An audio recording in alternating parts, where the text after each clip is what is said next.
Even when you feel low, you can still go. Even when you feel slow, you can still go. Even when there's no hope, you can still go. I never answer to no, man, I still go.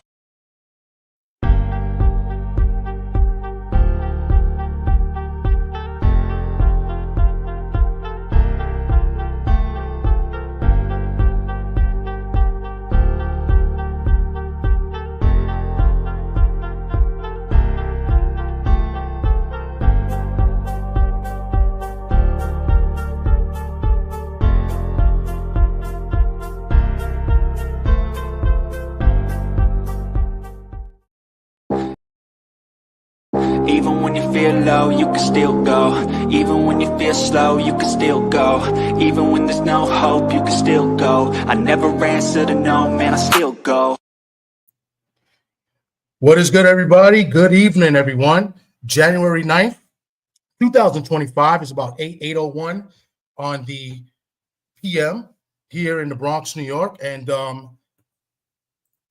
I am Tommy D, Thomas from the Bronx.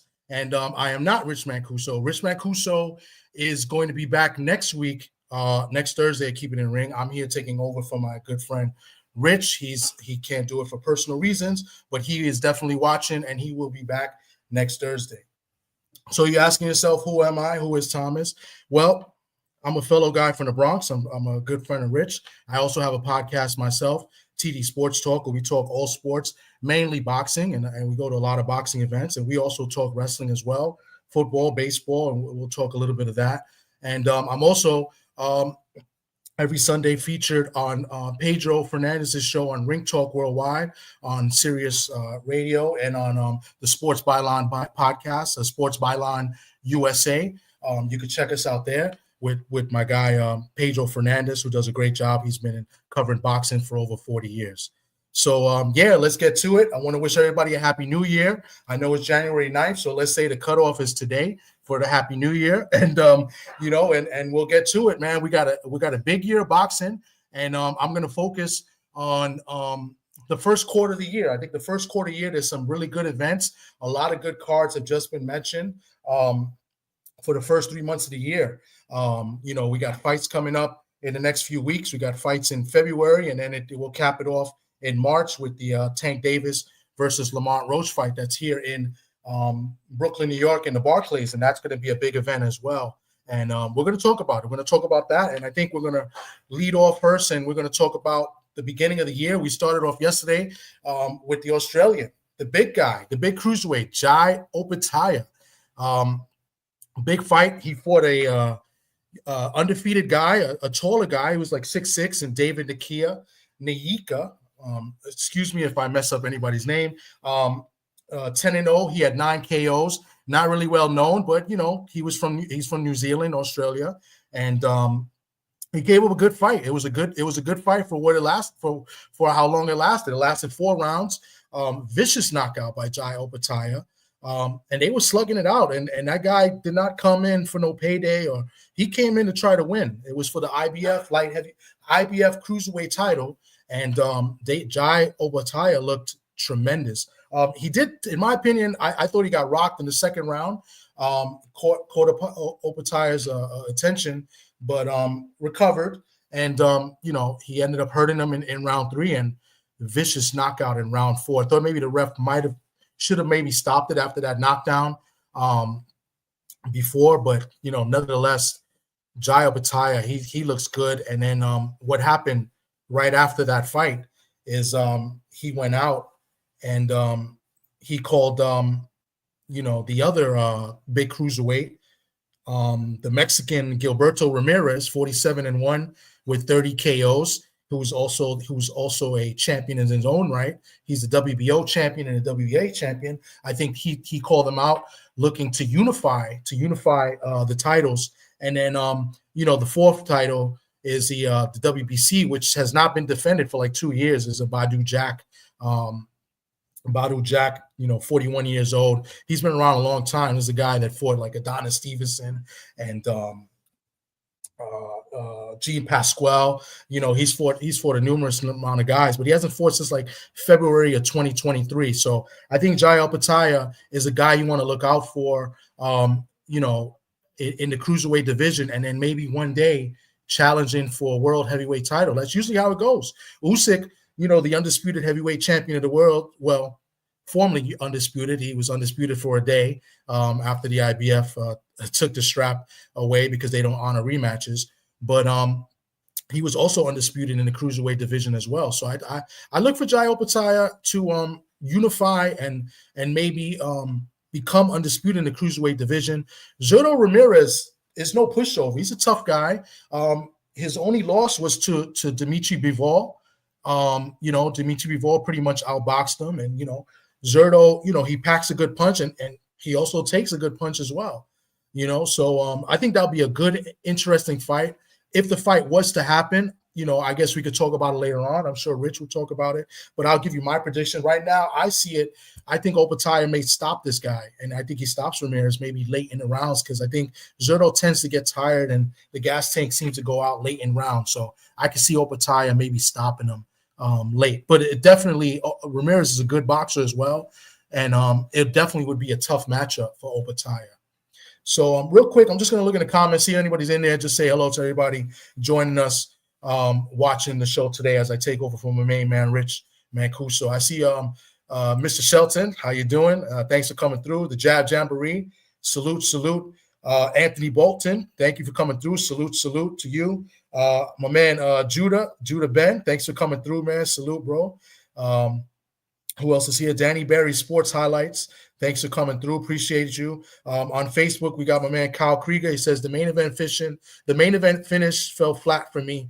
Was just a refresh of the Punk Max finish in AEW. We're going to talk about that later when we get to the wrestling segment. I thought it was a good show overall, but yeah, it didn't sit well with me either, especially with all the clean finishes, and especially, I think, Saturday's night main event, which was like a few weeks before, same thing. Like everything was a clean finish. I don't know if that's a new direction they're going. They're going to go less interference, maybe, more clean finishes. I don't know, but we'll talk about it. A1 Hoop Zone, thanks for coming through. Salute to you. And Jose Diaz, thank you for coming through. So yeah, we're gonna get to it. So we just talked about Jai Opetaia. Let's go on to some cards. I'm gonna go on and talk about some fight cards for later on in the year. We're gonna talk about my guy Omar Trinidad. He fights in the featherweight division. He fights promoted by Tom Loeffler, 360 Promotions. He's got a fight coming up on January 17th. He's taking on Mike Plania, who's 31-4 with 18 KOs from the Philippines. He's a veteran. He's been around. He's fought guys like Angelo Leo and Elijah Pierce. Omar Trinidad is a guy that I like. I've watched. I first seen him a couple years ago here in the Garden, where he was on the undercard of the Caleb Walsh Ishmael Villarreal fight, and I was very impressed. And I've been watching him ever since. He's 17-0 with one draw, and he's got 13 knockouts, 28 years of age. He's ranked in the top 10 in a few of the sanctioned bodies at featherweight. And this is a good test for him. He's fighting a guy that's a veteran. He's been around and fought some guys. He's got losses against those guys like Angelo Leo and Elijah Pierce, but still the experience is there for Plania. And this is a good test for Trinidad as he moves up in the rankings. And he'll be defending his Intercontinental WBC title on February the 17th. Also, later on, we're going to go into the next week. We got to fight the Monster Inoue. This fight was supposed to take place in December a few weeks ago, but I believe someone got hurt. I apologize. I forgot who. I think it was Goodman that was injured, so they had to postpone the fight. Monster, who was probably top 3 pound for pound in boxing, Monster Inoue, he's taking on Sam Goodman, an undefeated challenger, who's 19-0, but not really doesn't really pack a big punch. He's from Australia. He's only got 8 KOs out of his 19 wins. 26-year-old from Australia. And Inoue, what can we say about Inoue? What things can we say bad about Inoue? Except that he's a unified super bantamweight champion. He's a former undisputed champion, and 2023, I believe he fought twice He got dropped for the first time early on in 2023 for the guy Neres, and he got dropped early in that fight, and then he came back and stopped the guy. He's exciting. I think he's exciting. I think he's good for boxing. I don't like the fact that he always fights in Japan, but you know what? Who am I to say that? They got a star in Japan, and why not showcase their guy in their country? I would like to see him move up, or maybe move up to the next division. And there's some good competition there in the featherweight division. Like my man Omar Trinidad is one. Bruce Shushu Carrington has been, thrown out there as a future opponent for Inoue. I think that'd be a great fight, for the future. You know what I'm saying? So Monster Inoue against Sam Goodman. Not to take any credit from Sam Goodman. He's an undefeated fighter. Never know what can happen in the sport of boxing. He is there, to try to win. But just for you guys to know, Inoue is a minus 2,000 favorite, meaning you got to lay 2,000 to win 100 in order for to make a profit on Inoue. But if you feeling lucky and you feel like Goodman could pull off the upset, you could put 100 and win 1,000 if Goodman would be victorious. But the reason why I throw the odds out there is to show that he is a big time favorite, and he should capitalize on a big win, and maybe look forward to, I don't know if he's looking to maybe become undisputed and get the last belt. I believe he has 3 titles at the super bantamweight division. He's the IBF, WBC, and WBO. He doesn't have the WBA, so I don't know if he's looking to capture the WBA title or maybe move up. But either way, he's a star. Top Rank has a star there in Japan, and I'm sure they'll match him up and maybe set up some pay-per-view eventually, hopefully, in the second quarter and the third quarter of 2025. Now let me lead on to who I'm hoping we'll have on later on today. This evening, my guy Keith Colon. He's fighting on February 1st. He also was on here with Rich Mancuso. We interviewed him live here. He's a featherweight prospect, 3-0, had 3 fights back in 2024. He looks to stay busy, maybe get 4 to 5 fights. Hoping to have him on shortly, and we'll talk to him. He's a full-time student in Rutgers University. He's fighting on February 1st in the Prudential Center in Newark. I'm hoping to be at that fight and cover that fight. And hopefully he'll be on in a little bit, and we'll speak to him. And we'll talk about it and promote his fight coming up. On the card is I believe former champion Yoshida. She lost her title back in October to Sharita Metcalf. She's looking to get back on track, and she's on the card as well. So that's an interesting card back here in the East Coast here in New Jersey, in Newark, New Jersey, which is the hometown of Keith Colon. Now let's go on to the big fights. The big fights in this quarter. We're talking about David versus David. We're talking about big David Benavidez, the guy that Canelo does not want to fight, and the guy that had to move up to light heavy, to get more fights. And he's taking on David Morrell. This is a big fight. I think this is going to be a monster card. It's going to be a monster event, and it's just going to be a great fight. This fight is happening, I believe, on the same day. I believe on February 1st. It's going to be in the T-Mobile Arena. David Benavidez, 29-0 with 24 KOs, taking on David Morrell, the Cuban, who's now residing in Minnesota. He's 11-0 with 9 KOs. Some people, and like me, I think that experience is going to be a factor in this fight. David Benavidez obviously has the more experience. He's been there with better opposition than David Morrell. But I like David Morrell. I think David Morrell is a great counterpuncher. He's a great boxer. And Benavidez, he wins fights basically, with his activity. He puts a lot of pressure. He throws a lot of punches. He's very active. He overwhelms you. But I think Morrell has a style to counter that. And I'm actually going to go with the upset, and I'm going to pick Morrell to win a decision over David Benavidez. I'll give you the odds in this fight. David Benavidez is the favorite in this fight, but close to 2-1 favorite at -170 right now.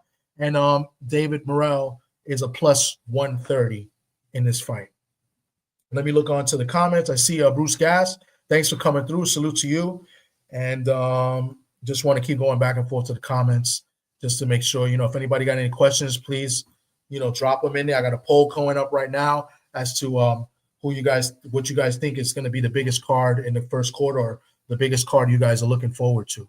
This definitely is a card I'm looking forward to. On this card as well, you got the rematch now at featherweight. Here we go with the featherweight division. You got Brandon Figueroa taking on Stephen Fulton. This is a rematch. Before they fought at bantamweight, a super bantamweight, where Fulton won a majority decision, a close fight. A lot of people thought Figueroa won. A lot of people thought Fulton won. It's definitely a close fight. They were both undefeated at that time. Figueroa's only loss has been to Fulton. Fulton's only loss came to Monster Inoue in Japan. So this is a very intriguing fight. It's a good rematch. Fulton and Figueroa has not been the most active fighters of late. Their last fight, their first and only fight, was in 2021. Here we are now in the beginning of 2025, and I believe both fighters have only fought 3 times. They do have a common opponent. So Figueroa had fought Carlos Castro, and he stopped Carlos Castro, whereas Stephen Fulton's last fight was against Carlos Castro, and he was dropped, and he won a split decision where a lot of people thought that Castro did enough to win the fight. Me personally, I thought it could have been scored a draw. I had no problem with Fulton get the victory. I thought it was a close fight, but I thought Fulton did enough. But to be fair, it could have been scored a draw. But it was scored a split decision for Fulton. So that's the common opponent. Figueroa looks better at this weight. Moving on up. Fulton did not look too good at this weight. Obviously, like I said, he was dropped in the 5th round in this fight. So the odds are a little bit different. They have Figueroa as a slight favorite over Stephen Fulton in this fight. But this is a very intriguing matchup. It's a good co-main event. I'm intrigued by it. Pitbull's looking to bounce back after his loss to Rayo. He's fighting Fierro, and then you got Ramos Jr. taking on the Dominican Rosario, who was last fought to a draw with Jared Hurd. So this looks like it's going to be a good card as well. So I'm really pumped up on this. This is February 1st in the T-Mobile Arena. Now let's move on to the card that I'll be attending, and I'm sure Rich Mancuso will be attending as well. We're talking about Top Rank is going to be in the Hulu Theater in Madison Square Garden. Keyshawn Davis, the lightweight, fighting for the WBO lightweight title against Baranicek. This is going to be a good fight, and this is I think this fight is going to sell out. Now, anybody that knows about the Hulu Theater in Madison Square Garden, it's a small little theater. I think it packs up to 5,500 to 6,000 people. It's a nice place to watch a fight. I love watching fights in the theater. I think this fight sells out. Keyshawn Davis, his last fight, he fought in his hometown of Norfolk, Virginia, and they did almost 14,000. He almost sold out. So I'm assuming with the star power, because the lineup is stacked, and I'm going to name the fighters in a few minutes. The lineup for this card is stacked, in my opinion, and I think this is going to be a great event. Keyshawn Davis making his first title fighting Barancek, who's 19-0 with 9 KOs out of the Ukraine. Keyshawn Davis, the silver medalist, out of Norfolk, Virginia. He's 12-0 with 8 KOs. One thing about Barancek, he pulled off the upset against Navarrete, but he is 36 years old. I think Keyshawn Davis is going to make a statement. I think he's going to be very impressive in this fight. Well, I'm assuming we're going to talk more about it as we get closer to this fight. Keyshawn Davis looked great in his last fight. He stopped Gustavo Lemos in the 2nd round. Gustavo Lemos, who came in overweight, like about 7 pounds or 8 pounds overweight for that fight, and Keyshawn Davis still took the fight and stopped him in the 2nd round. I thought it was very impressive. The same Gustavo Lemos who gave Richardson Hitchens a lot of trouble in the fight before. So I'm expecting fireworks in this fight. I'm expecting a new champion in this fight. It is boxing. Anything can happen. Barancek has shown that he can box. He can move. But one thing about Keyshawn Davis, he can box and move as well. And I just like his energy, his overall energy. He's calling out more fighters. He's called out Tank Davis. He wants the big fights. He wants to be in the lights, and I like that. I admire that about a fighter, that wants to go get it, So hopefully, if he was to capture this title and win, hopefully he does make a unification and fights the biggest stars in the division, or maybe move up and fight, a guy that he has, called out also, Teofimo Lopez. Teofimo Lopez is the WBO 140-pound fight champion. So if he was to win the 135 WBO championship, why not put a claim and challenge Teofimo? I think that fight can happen, and it can happen here on the East Coast. It can happen again here in Masters Garden, maybe in the big house. You know what I'm saying? Or maybe they take that fight in Virginia. Who knows? So that's a big fight. But let's talk about the card. Let's talk about the lineup for this card. Give me a second. I'm going to just pull it up real quick. Hold up 1 second. Xander Zayas is on the card. You got a battle of two 20-0 fighters. Xander Zayas is taking on this guy from Germany, Slava Spomer. He's 20-0 as well, with 11 KOs. Xander Zayas 20-0 with 12 KOs. Big guys. They both about the same height. Should be an interesting and good fight. I don't know much about Spomer, but what we know about these European fighters is that they come in well conditioned and they come in, looking to fight, and they looking to take your head off. And so I expect this to be kind of a war and an action-packed fight. I expect Xander to win, a little East Coast Puerto Rican bias by my part, but that should be an interesting fight. And then we got the return of big baby Jared Anderson, 17-1. The last time we saw Jared Anderson, he lost his first professional fight to Bacoli. He was stopped in the 5th round. And, Martin Bacoli, not very well known, and I think they took that fight lightly. And, well, I wouldn't say lightly. I don't think they knew who they really were up against. So, but Jared Anderson looks to bounce back, and he's on the card as well. Interesting. He's fighting a guy that's 12-3 in Marios Calais. Also on the card is Dominican prospect Rohan Polanco, 14-0 prospect. Vito Mialenki Jr. is on the card, 20-1 middleweight prospect. And then one of my favorite prospects, I can't even call him a prospect anymore. He's been around for a couple of years now. He's 16-0, Abdullah Mason out of Ohio. In this card, there's about 3 guys from Ohio on this card. So you got Cleveland, Ohio, and Abdullah Mason. You got Toledo, Ohio, and Jared Anderson. And then Tiger Johnson is also on the card. Delonte Tiger Johnson, 14-0 welterweight prospect, 14-0 Olympian as well, is on the card. So, and then to top it off, Nico Ali Walsh is on the card, as well as Keyshawn Davis's brother, Keon Davis, looking to make his second professional fight at welterweight. And his opponent is to be announced, but is going to fight a 4-rounder showcase. And then we got Juanma Lopez de Jesus making his big debut at super flyweight. The Puerto Rican prospect will make his debut at the Garden as well. This card is stacked. I'm excited for it. I can't wait for it to begin, and I'm going to be there live. Rich is going to be there. I expect a big crowd, for this fight. Let me draw my attention to the chat. My man Jose Diaz says that card is going to be really good. The card is going to be tremendous, I think. Both the David Benavidez and Beterbiev fight, and then the fight here in New York City at the Garden is going to be a great fight as well. You got star power up and down, potential stars, future star, a lot of young talent, potential superstars on this card. So, and don't forget about the people that be in the arena watching the fights. There's always star power at the Garden, to watch the fights, even though they're not performing. So, all right, bear with me. I'm looking to see if my interview is going to be coming on shortly. Just bear with me. The very next day is on February 15 in Manchester, UK. Jack Catterall will be taking on Arnold Barboza Jr. Arnold Barboza Jr., he's been around a long time, hasn't really got the world title fight. I think this is going to be one of his first big tests. He's 31-0 with 11 KOs. He's a plus 190 underdog taking on Jack Catterall. The last we saw Jack Catterall, he was beating up on Regis Prograis. and he looked to me, he looked great in that fight. And Jack Catterall 30-1 with 13 KOs, one loss to Josh Taylor, which is very controversial. A lot of people thought that Catterall won, especially me. I thought he won as well, and I thought they robbed him, but he justified that in the rematch, and he beat Josh. So, as far as we're concerned, Catterall has beaten everybody that he has faced.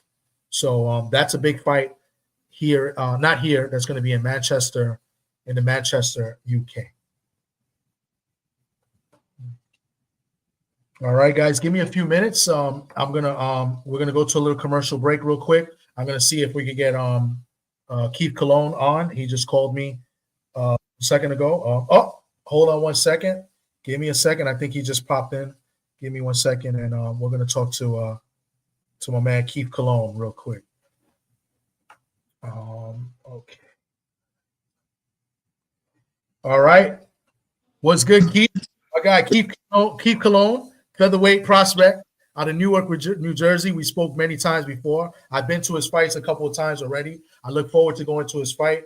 And what's going on, Keith? How's everything? All is good. I'm good. How you? Chilling, man.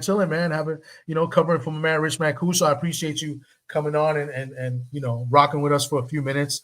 And I needed a guest, and you're my go-to. You're one of my favorite fighters. I'm not gonna lie.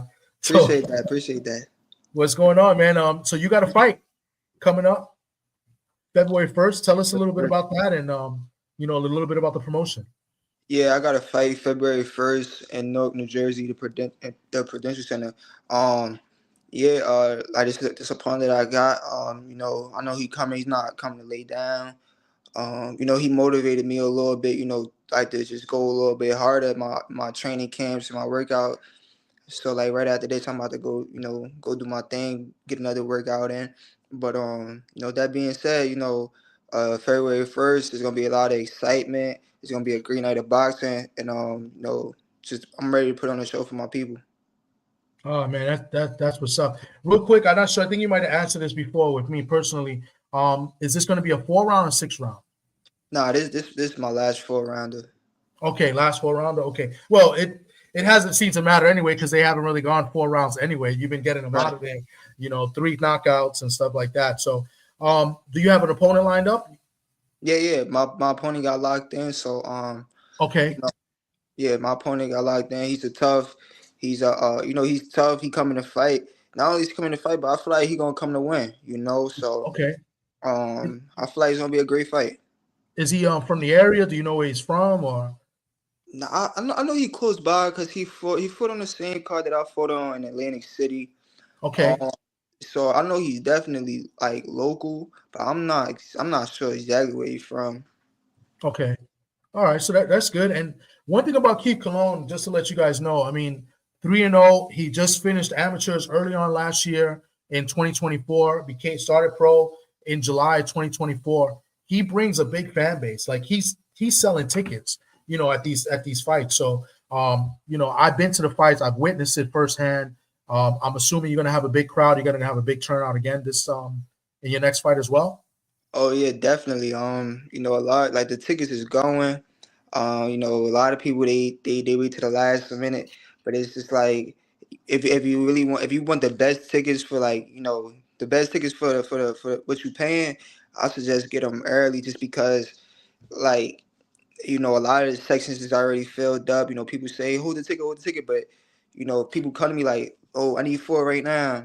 So it's hard to hold them. But, just get your tickets while you can, and, sometimes, well, if you also wait till like the day of and you get it through like box office, they cost more. So, you're just better off getting it from the fighters.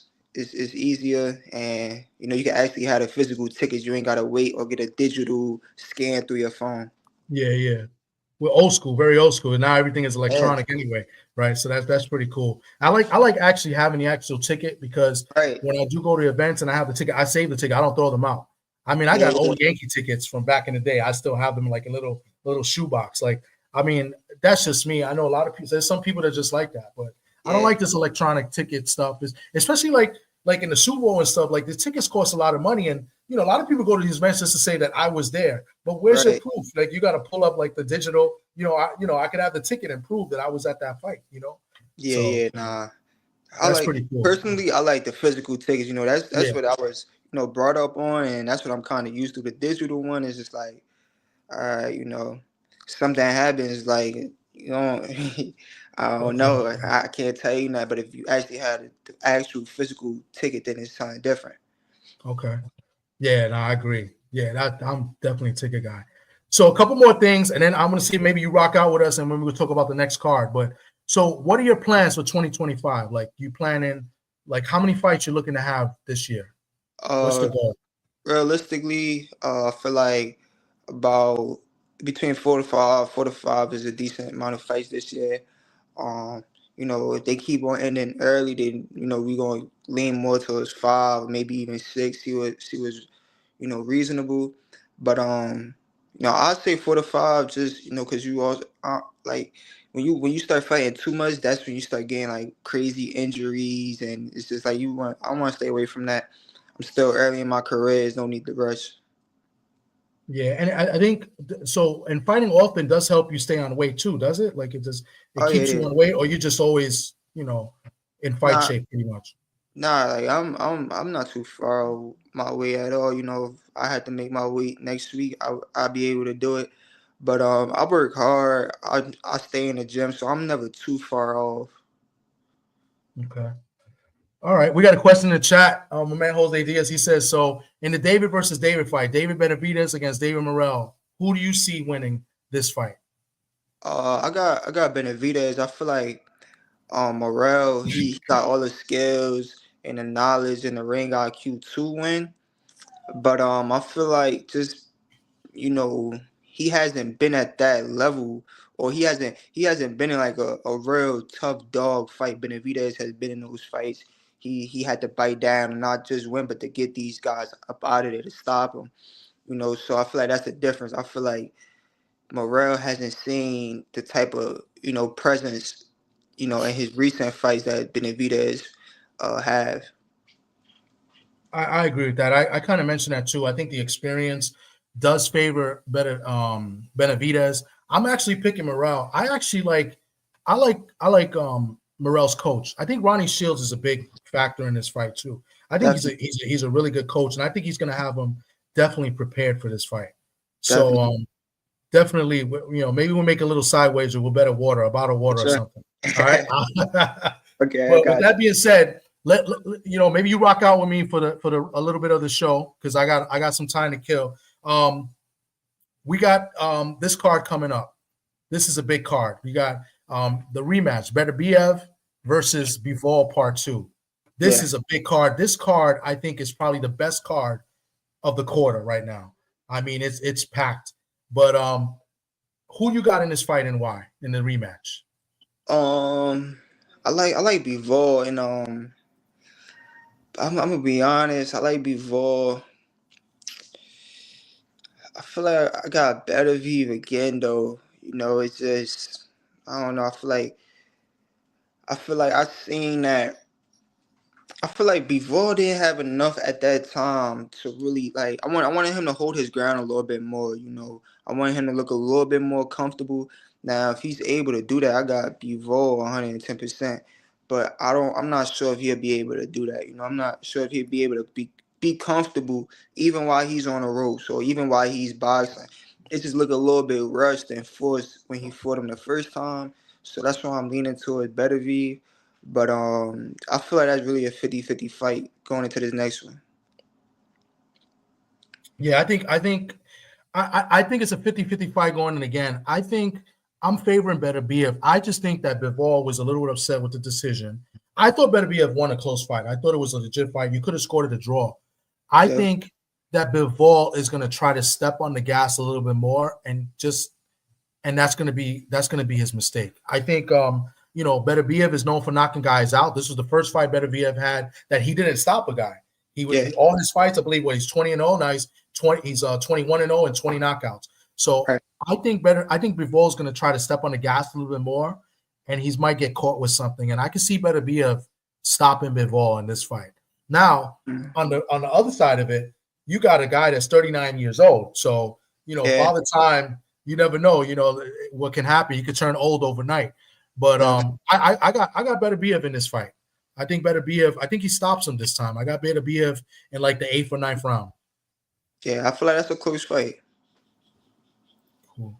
Also on the card is for the IBF heavyweight title. This guy's been hot. Both guys have been fighting pretty good, and then they've been hot. You got Daniel Dubois against Joseph Parker. That's a big that could be a main event within itself, and that's the co-main event. Yeah. How do you see that fight going out? I'm gonna be honest. I don't really watch. I saw clips of both of them. I saw clips of Joseph Parker when he fought Deontay Wilder. I didn't watch the full fight, but I saw like little parts. And I also saw when Dubois fought Usyk. I feel like I got Dubois in this fight. I feel like he gonna edge him out. Okay, so we'll go to another fight that's on this card. This is going to be a good fight, but this is a guy you know very well from Newark, New Jersey, Shakur Stevenson taking on Floyd Schofield. How do you think that fight goes down? I feel like that's gonna be I feel like it's gonna be an entertaining fight. People be criticizing Shakur about his style, but I feel like this fight is gonna be entertaining. And I got Shakur. I got him winning. Yeah, so do I. And I know a guy, and you know a guy. He was out there sparring with Shakur, and they told me he's taking this fight real serious, as you should every fight. But that camp that he had in Houston was really good, and there was some really good fighters out there sparring with Shakur to get him ready for this fight. So I like Shakur. I don't think Floyd Schofield is actually ready just yet. He's still a young dude and still doesn't really have the experience yet. I think that could be a problem for Shakur early on, though. Shakur, a veteran and great defensive fighter, I'm sure he's going to be ready. But I think for Floyd Schofield to have a shot, he's got to come on strong early, and get his respect. If he doesn't get his respect early, it's going to be a long night for Floyd Schofield. Yeah, definitely. So, also on the card, we've got Virgil Ortiz, 22-0, taking on Israel Madrimov, 10-1-1. That was the guy that just lost to Bud Crawford in a very close. Some people thought it was controversial. Some people thought Madrimov might have pulled off the win. This is a good fight. Also, who you think could win this fight? I think I'm leaning more towards Madrimov, just based off of like Ortiz's last performance. He got dropped. Yeah. And I feel like Madrimov, he's not conventional. He got like a different style, and he's heavy-handed, So I feel like just maybe like a punch that people don't even think, looks crazy hard will probably, put Ortiz in like some big trouble. So I'm leaning more towards Madrimov. Yeah, I agree. I'm leaning towards Madrimov as well. I think he's a much stronger fighter. The way Virgil Ortiz looked in his last fight, he got dropped a couple of times. I thought he might have got a gift decision too. I thought the other guy, the guy from I think he's from Ukraine. I can't pronounce his name. Boachuk, I think it is. Mm-hmm. And a lot of people thought he won. I thought it was a draw at best. But this guy Madrimov is a very strong and powerful guy. These Russians are strong. You know what I'm saying? And I've seen Virgil Ortiz get hurt in fights before. He fought that guy Green Machine at welterweight a few years ago. He got hurt in that fight as well. So I'm picking Madrimov in this fight as well. I think it's going to be an exciting fight, which makes the card even better. You know what I'm saying? But I'm with you on this one. I got Madrimov in this fight. So also on this card, Zhil Zhang is taking on Ajit Kabayel. Ajit Kabayel is a German pro fighter. He's undefeated 25-0. He just beat the Cuban Sanchez in his last fight. Zhil Zhang, coming off, he beat Wilder last year. He's a top guy as well. That's going to be a good fight, I think. I think this is a title eliminator, if I'm not mistaken. So it'll be for the WBC interim world heavy. So the winner of this might get a shot at Usyk in his next fight. I don't know if you know much about these heavyweights. No, I don't really watch heavyweights, but I know Zhang is based out of Jersey, so You know that I know him. I don't really be watching him though. Okay, yeah, because Sean George is out there from Brooklyn. He trains them, and they both they live in Jersey now. I guess he's training out there as well. Yeah. I think the last I saw Zhang, I think he was sparring with Ali, the Dominican kid. They were sparring Fernelli Feliz and Ali Feliz. I think they were sparring recently. So they're getting some good work. Those are some good prospects. Out of Connecticut, the Dominican guys, undefeated heavyweights out there. So nice. And then we'll go to this last one, and then I'll let you go. This is the big fight everybody's talking about. Tank Davis versus Lamont Roach. Tank Davis, must-see TV, right? 30-0, 28 knockouts, taking on Lamont Roach, coming up from 130 pounds. He's a WBA champion at 130, stepping up to fight Tank Davis. A lot of people are not giving Roach any shot in hell. What do you think? Do you think Roach got a shot? I feel like Roach got skills. He's a skillful fighter. And that's what's gonna make for a competitive fight. Like I feel like that with Tank, those is the fighters that's gonna push him, not the ones that's the most durable or the one that's gonna come forward like Isaac Cruz. I feel like the ones that's gonna push him is the ones that got real IQ. So especially with Lamont being in a ring with him multiple times, I'm pretty sure he's familiar with him, and he don't look at him as he look at him like, you a man, I'm a man. You bleed how I bleed. So yeah, but like this is a great fight, and I feel like people gonna change their opinion about Roach. But I definitely feel like Tank gonna end up winning. He gonna pull through with the victory. Stoppage? I don't. You see, I can't. It'd be hard. It'd be hard to say because I feel like Tank got the stoppage on Frank Martin because he wasn't experienced enough. In this case, people could say, "Oh, Lamont Roach is not experienced." That's not true. This man, he got an extensive amateur background. Frank Martin don't like his amateur background compared to Roach. Amateur background is nothing. It's nothing compared to Roach's, and also. Yeah. He been at that stage, he fought world titles. He know how it is. He know the feeling of failure and losing. And I'm sure he's not going to lay down. All right, yeah, it must be a connection problem, but he'll be back. There you go. You just froze for a minute. Go ahead. Yeah. I was just saying that I feel like he felt how it is to lose, and he's not just going lay down like that. That's not in him. To just get let him win. No, I agree with you. I agree with you 1,000%. I think Lamont Roach is coming in to win.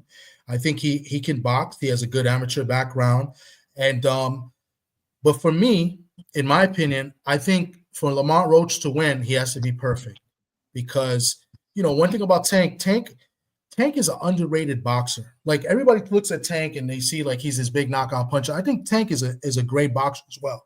And I think he gets your timing in the first few rounds. That's why he gives away rounds early in fights mostly. And I think he does that. He's getting your timing and stuff. I mean, Frank Martin did well until he made a mistake. And I think for Roach to win this fight or to be competitive, which I think he'll be competitive, I don't think he can make any mistakes. He can't make a mistake like Frank Martin. He can't make mistakes like, Garcia, who's coming in crazy, and he's got to go in there and he's got to gain his respect also, So I mean, but I think Tank with his IQ, I think he's going to load the data and he'll give away those early rounds, and I can see Tank stopping him in like the 7th or 8th round and catching him. Anyway, yeah. So let's see. Everybody here is agreeing. So Queen 71 salutes you. Thanks for coming through. She says all Lamont has to do is look competitive, win or lose. I agree. I think as fighters, you don't just come in for the payday. You got to come to win. And if he has that attitude to come to win, definitely you got competitive and anything can happen. Ask Ryan. I had his other opponents, but he needs to fight Devin or Shakur as soon as possible. Who are you talking about, Jose? He's getting that's at the end of the day. That's what I say. I think he's getting stopped at the end of the day. Boys, I'm in Vegas, headed to Salas Boxing. All right, salute to you, bro. Salute to you. And okay, there's that. Well, Keith, man, this has been great. I appreciate you coming through and helping me rock on, taking over for my guy Rich Mancuso's show. I look forward to seeing you February 1st. We'll talk before that, but I'm definitely going to be there, and I'll be cheering you on. And I'll be at the after party this time. The last time I couldn't go to the after party, so I'll try to make that one. Was that? Yeah. So I appreciate you coming through, man. Thanks, Keith. Thanks for having me. Appreciate you. All right, bro. That was Keith Cologne, featherweight prospect out of Newark, New Jersey, man. One of my favorite fighters right now. I'm biased because, I have a relationship with him. Like, I know him. I've been to his fights. He's a good kid, smart kid, full-time student at Rutgers University, about to graduate. I mean, this kid balances, his personal and his career, and he's got his education on lock. I think that's a phenomenal thing. So salute to Keith Cologne out of Newark, New Jersey, the Tsunami. Keith Cologne. All right, guys, we're going to take a quick commercial break. We'll come back and we'll talk a little bit of wrestling. And I'm going to do something Rich may not think I was going to do. I'm going to do a fact of the week, but I'm going to do a little twist on it as well. A little my twist on it. So we'll do a fact of the week and we'll talk a little bit of wrestling as well. So we'll be back shortly.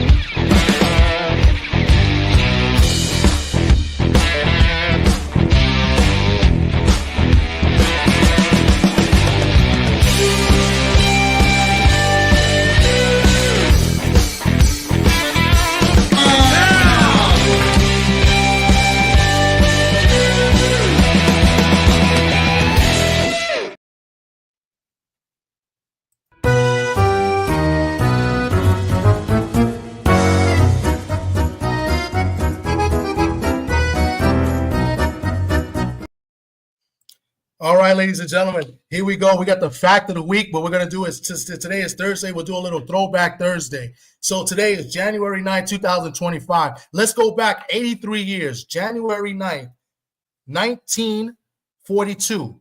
Joe Louis makes his heavyweight title defense against Buddy Bayer. He stops him in Madison Square Garden in the first round. This was a rematch of their first fight that was a year before, where they fought, and Buddy Bayer knocked down Joe Louis in the first round and knocked him out of the ring to the apron. Joe Louis came back, knocked down Buddy Bayer about 3 times in the 6th round. Very controversial ending. The fight ended in a DQ because they said that when the bell rang, Joe Louis hit Buddy Bayer after the bell, knocked him down. The manager came in the ring. The referee was telling the manager he had to leave the ring until he counted and till he got back on his feet.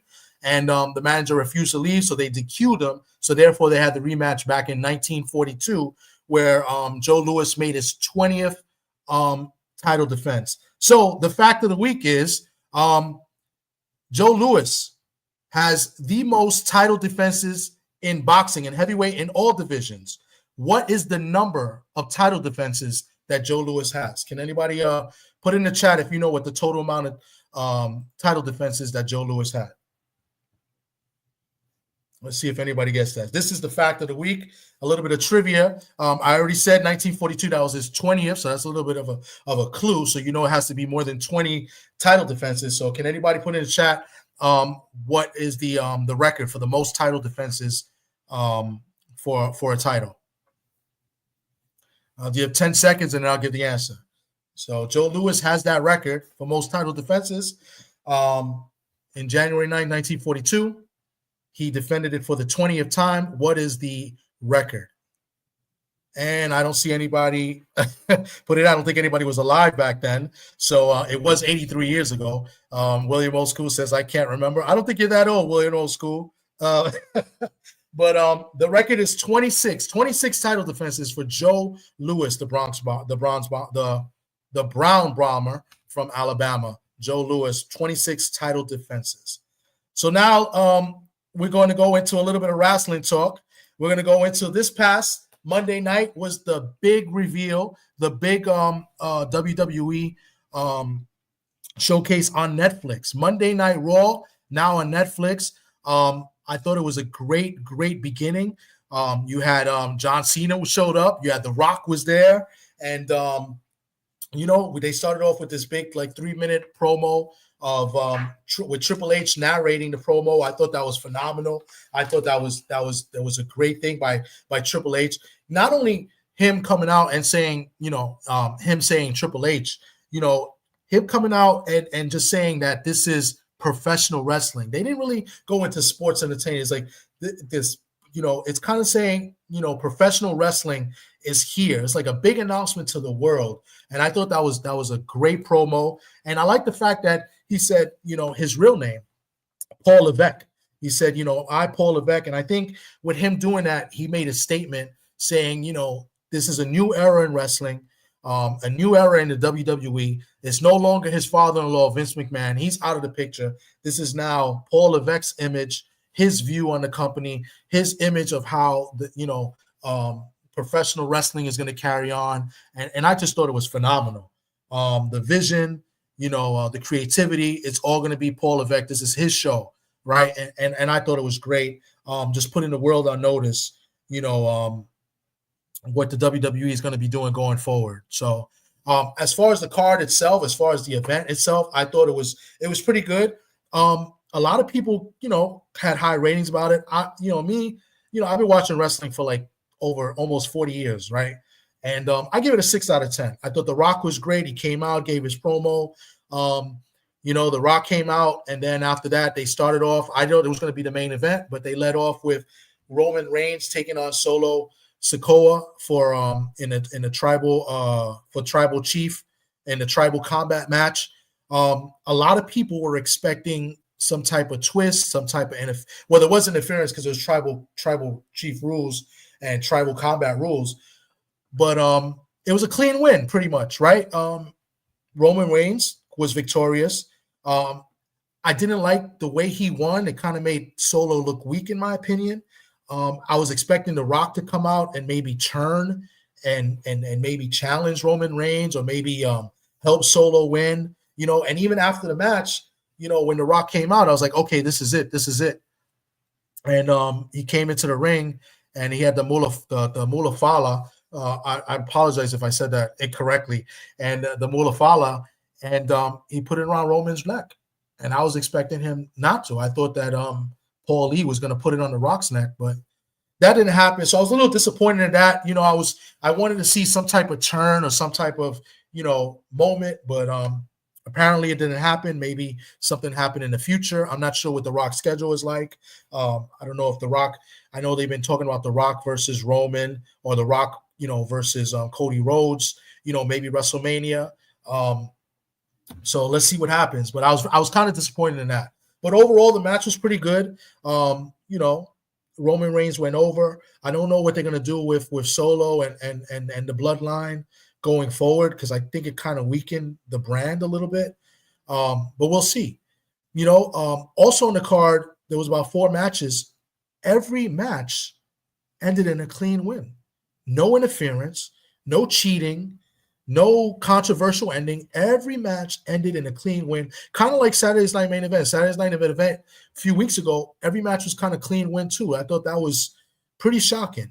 Rhea Ripley won the world title from Liv Morgan. And, the main event was a good match. I thought the main event was really good. I was shocked the way it ended, but I could see why they did it. They had CM Punk, taking on Seth Rollins. And CM Punk went over clean. And, CM Punk, when he came back, he kind of left. And I think one of the things CM Punk was talking about, he wanted to be the main event at WrestleMania. And I think that's one of his biggest goals, him coming back to WWE, after his hiatus as he left, or so-called took his ball and left, right? And he came back. I think it was pretty cool because this was kind of it was the main event of maybe the biggest Monday Night Raw in history, right? Because they put their brand, on Netflix. You know what I'm saying? So I thought it was pretty cool in that kind of aspect. I would have liked it to maybe end a little bit differently. But nevertheless, it was a good show overall. We got to see The Undertaker came back. Very surprised with the Hogan coming out and with Jimmy Hart he was booed, and they went into him. Like, he came out and made this like little promo about like how WWE is tag teaming with Netflix and the biggest, partner in the world and stuff like that. But the crowd let them have it. They were in Los Angeles, California, right? And I'm assuming, and a lot of people, it has to do with Hulk Hogan's political support. He's a big Trump supporter, so I'm assuming, that's why he was booed. But it was kind of an awkward moment. Hulk Hogan, the guy that kind of built that company, from the first WrestleMania, and you're talking about Hulkamania, one of the icons of the sport, and they just booed him tremendously. For that, he should have just came out as Hollywood Hogan, and the NWO, right? So, but overall, I thought it was good. I thought it was a good show. I look forward to seeing it. SmackDown's coming on Friday. The big month, usually January, lets you know that we're in WrestleMania mode, the Royal Rumble, even though Royal Rumble is actually going to be in February. It's on February 1st this year. Usually the Royal Rumble is in January. But John Cena came out, gave a promo, and he said that he's entering into the Royal Rumble.